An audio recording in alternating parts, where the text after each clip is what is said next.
इथे आजही जपून ठेवला आहे. शिवरायांच्या पूजाघरातील बाण इंदिरा गांधींनीही घेतलं होतं दर्शन. छत्रपती शिवाजी महाराज हे शिवभक्त होते. त्यांच्या पूजाघरात एक बाण अर्थात शिवलिंग होते. शिवाजी महाराज दररोज सकाळी या शिवलिंगाची पूजा करायचे.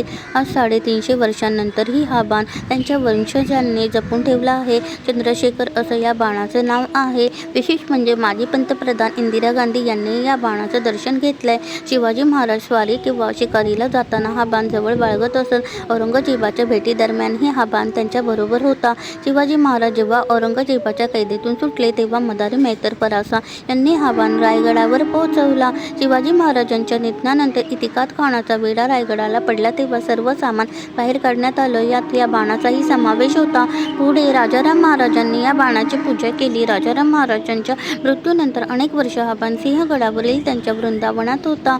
सन 1980 मध्ये हा बाण सातारकर छत्रपती राजमाता सुमित्राराजे यांच्याकडे आणला गेला. या चंद्रशेखर बाणाला एक चंद्रपुरीच्या आकाराची रेखा आहे. शिवाय हा बाण शिवछत्रपतींच्या वापरातील म्हणून प्रख्यात झाला होता.